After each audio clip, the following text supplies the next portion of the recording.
Okay, simulan na natin. Ang mga material na pinadala mo, parang blueprint sila ng isang grand cosmic legal system. Napakakomplikado pero alam mo yon, fascinating. Isang blueprint nga.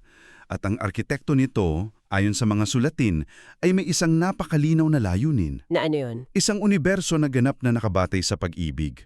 Pero para marating yun, kailangang dumaan muna sa isang proseso ng pagpili at paghuhukom. Diyan nagsisimula lahat. At sa simula pa lang, may isang pangunahing ideya na inilatag.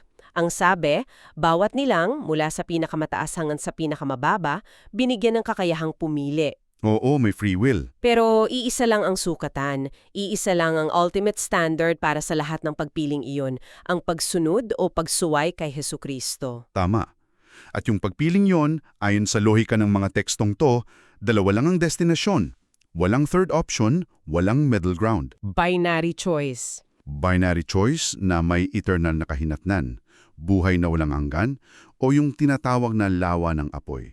Okay, dito ako unang napatigil sa pagbabasa. Kasi ang bigat ng ideya, di ba? Na ang ikalawang persona ng Diyos, si Jesus, kusang loob na tinalikuran ang pagka-Diyos niya para maging nilalang, Oo. hindi lang para magligtas, kundi para maging siya mismo ang pamantayan ng paghuhukom. Paki-unpack nga yan. Paano yun naging legal na pundasyon? Well, ang argumento kasing binubuo rito ay napaka-foundational. Ang konsepto ay, nang manahin niya yung space-time, yung buong universo natin, mula sa unang persona, ginawa niya itong perfecto. Teka, mamana ang space-time. Ang laki ng konseptong yan. So, sinasabi ng sources, hindi lang siya basta moral standard, kundi siya ang literal na may-ari at kumbaga operating system ng realidad. Yun ang esensya. Parang naging landlord siya ng universe. Okay. At dahil siya ang nagmana at nagperfekto nito, siya lang ang may karapatang maging sukatan. Kaya ang pagsunod sa kanya, isang Diyos na naging nilang at may-ari ng lahat, yun ang taming basehan para manatili ka sa unibersong yun. So, kung tatanggi ka sa pamamahala niya, In essence, tumatanggi kang manirahan sa ilalim ng rules niya. Kaya ang resulta, parang na-evict ka sa lawa ng apoy. ngayon mas malinaw. Kaya pala konektado yan sa mga bersikulo sa Juan 5 Tama. na ipinagkatiwala ng Ama sa Anak ang lahat ng paghuhukom. Eksakto. Para parangalangin ng alak tulad ng pagpaparangal sa ama. Hindi mo pwedeng paghiwalayin. At dito pumasok yung isa pang critical na detalye, no, na ang paghuhukom na ito hindi siya lihim. Hindi. Ang framework na ipinipinta rito ay isang pampublikong paglilitis. Ang basehan, at ito ang mahalaga, ay ang mga nakikitang gawa. Hindi lang yung nasa isip mo. Pero teka, di ba't laging sinasabi na ang nasa puso ang mas mahalaga sa teolohiya? Paano kung halimbawa mabuti ang gawa ng isang tao pero mali ang intensyon? For show lang. Magandang tanong yan. Ang paliwanag dito, ginawang nakabase sa gawa para ang hustisya ay maging hayag at transparent. Para walang duda. Para walang magdududa. Para maintindihan ng lahat na nakamasid kung bakit yun ang hatol. Kasi, sa paglipas ng panahon, yung tunay na laman ng puso, lalabas at lalabas din yan sa mga gawa. So ang gawa ang nagiging resibo. Ang ebidensya. Ang ebidensya na hindi maitatanggi. Ang isang pusong puno ng pag-ibig, hindi yan makakagawa ng paulit-ulit na gawang mapanira. At yung pusong mapagkunwari, malalantad din yan. May isang quote dito na talagang tumatak sa akin. Sabi kong, nagsasabi kang mahal mo ang kapwa mo, pero ang mga gawa mo ay yumuyurak sa kanila. Sa araw ng paghuhukom, ikaw ay isang manunurak ng kapwa. Ang simple, brutal. Walang palusot. Ang ideya, walang sino man ang magtatanong, bakit siya napunta dyan? Parang mabait naman siya. Kasi ang ebidensya, ang buong record ng gawa, nakalatag para sa lahat. So kung malinaw na si Jesus ang standard at ang gawa ang ebidensya, ang sunod na tanong ay ano ba ang nagtutulak sa isang nilalang na pumili ng tama o mali? Ano yung core motivation? Diyan na pumapasok ang puso ng buong sistema, ang utos ng pag-ibig. Ang love command. Oo. Ang argumento kasi, ang nag-isang tunay na dahilan para sumunod kay Jesus ay ang pagnais na tuparin yung utos na yon. Hindi dahil sa takot, hindi dahil sa reward. Ang tanong lang, gusto mo bang mamuhay sa isang realidad na pinamamahalaan ng pag-ibig? Test, no? May halimbawa ritong binanggit nung tinangka ng mga Hudyo na batuhin si Jesus. Ang dahilan, 'di ba, blasphemy. Dahil sinabi niyang ako at ang Ama ay isa. Yan ang nakasulat na dahilan, yung official charge. Pero, at ito ang fascinating, ayon sa source, ang tunay na dahilan ay mas malalim. Ano 'yun? Ang tunay na dahilan daw, ayaw nilang tanggapin ang isang sistema na nakabatay sa utos ng pag-ibig. Kasi ang pag-ako ni Jesus sa pagka-Diyos niya ay isang banta sa sistema nila ng kapangyarihan at kontrol. So dahil ayaw nila sa batas ng pag-ibig, naging bulag sila sa kung sino si Jesus. Hindi nila matanggap. Eksakto. At ito ang mas mabigat na punto. Kahit pa nakilala mo si Jesus at napatawad ka na, kung sa huli ay tatalikuran mo pa rin yung utos ng pag-ibig, yung mismong konstitusyon ng kaharian niya, ang bagsak mo pareho pa rin. Lawan ng apoy. So walang konsepto dito ng once saved, always saved kung itatakwil mo yung mismong pundasyon? Wala. At binabanggit din na hindi ito ipipilit. Kung ayaw ng isang nilalang, igagalangin yun ng Diyos. Ang free will ay sakrado sa balangkas na ito. Ang kaligtasan kumbaga ay isang invitasyon, hindi sa pilitan. Isang invitasyon sa isang piging, hindi isang conscription sa hukbo. Okay, let's unpack this further. Para mas maintindihan natin, hinati-hati ng source ang pagpili sa tatlong case studies. Para siyang controlled experiment. Nariyan si Hillel, ang mga anghel at si Adan. At bawat kaso, iba-iba yung antas ng kaalaman, influensya at kahinaan. Unahin natin si Hillel. At para lang malinaw sa nakikinig, itong si Hillel, siya ba yung mas kilala nating Lucifer or Satanas based sa interpretation? Oo, siya nga. Ayon sa paglalarawan, si Hillel may perpektong karunungan at kagandahan. Yung pagpili niyang magrebelde, ginawa niya ng may ganap at malawak na kaalaman sa Diyos. Walang ignoransya. Nasa harapan niya ang lahat ng ebidensya. Lahat. At ginawa niya ang desisyon sa gitna ng matinding liwanag. Walang paninlinlang mula sa labas. Purong pagpili. Sandali, so dahil perpekto ang information niya at wala siyang excuse, absolute at irreversible ang desisyon niya, ibig sabihin may mga pagpili na sobrang informed and pure na wala nang balikan. Ang bigat nun. Yan mismo ang bigat nito.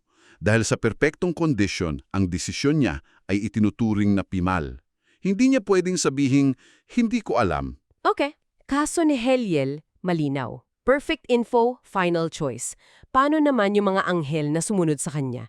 Kasi may external influence na, di ba? Dito na pumapasok yung unang varyabla, panlinlin lang. Ang mga anghel, pumili sila habang nasa ilalim ng impluensya ni Hillel. Meron din silang direktang kaalaman sa Diyos, pero hindi kasing perpekto ng kay Hillel. So may pwede silang iturong dahilan na linlang kami. Eksakto. Kaya mas may posibilidad silang makabalik kumpara kay Hillel. Pero dahil nasa liwanag pa rin sila, yung desisyon nila ay itinuturing pa rin na napakatibay. At panghuli, si Adan na kumakatawan sa ating lahat. Dito na tayo pumasok sa kwento. At ang sitwasyon niya, ibang-iba. Dito, nagiging sobrang komplikado ng mga varyable. Isipin mo. Una, si Adan, pipili ng may matinding kakulangan sa kaalaman. Hindi niya nakita lahat ng nakita ng mga anghel. Pangalawa, nasa ilalim din siya ng panlinlinlang. Tama. At pangatlo, at ito ang pinakamalaking pagkakaiba, nakasuot siya ng katawang lupa. May mga limitasyon, kahinaan, pagnanasa. So, parang isang karera na iba-iba ang starting line. Si Hillel nasa finish line na. Ang mga anghel medyo nasa likod. Tayong mga tao nasa pinakadulo na kapiring, tapos may big kiss pa sa paa. Napakagandang analohiya. At dahil sa mga handicap na yan, nag-a-adjust ang sistema ng hustisya. Dahil sa mga kahinaang to, si Adan at ang lahi niya bibigyan ng napakaraming pagkakataon para makabalik loob. Hindi siya one-time decision tulad ng kay Hebel. Hindi. Sa pamamagitan ng liwanag na dala ng Mesiyas, magkakaroon ng paulit-ulit na imbitasyon. Pero may malungkot na bahagi ayon sa notes, kahit na may maraming pagkakataon, marami pa rin daw ang tatanggi. Oo. At ang dahilan daw ay dahil mas pipiliin ng marami ang panandaliang pagnanasa ng laman kesa sa liwanag ng katotohanan. Mas madaling sundin ang agos ng kahinaan. So, ang nabubuo sa isip ko ay isang sliding scale of culpability. Kung mas marami kang alam, mas mabigat ang pagpili mo. Tayong mga tao, dahil sa handicapped state natin, binibigyan ng mas maraming konsiderasyon. Precisely. Ang hustisya sa framework na ito ay hindi one size fits all. Isinasaalang-alang nito ang kondisyon ng bawat isa. Okay, so nalitis na. May standard, may ebidensya, may konsiderasyon. Ngayon, yung sentencing, ang kahihinatnan.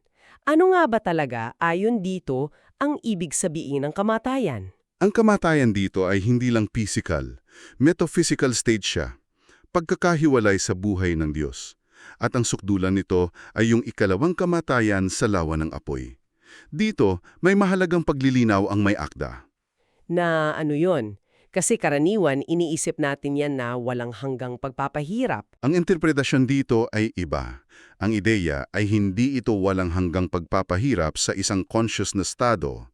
Sa halip, isa siyang proseso ng pagkalipol, annihilation. Annihilation, paano yon? Ang isang nilalang ay susunugin ayon sa bigat ng kasalanan niya.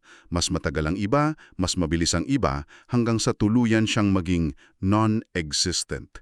Bumalik sa di pag-iral, parang kandila na nauubos. So, annihilation, hindi eternal conscious torment.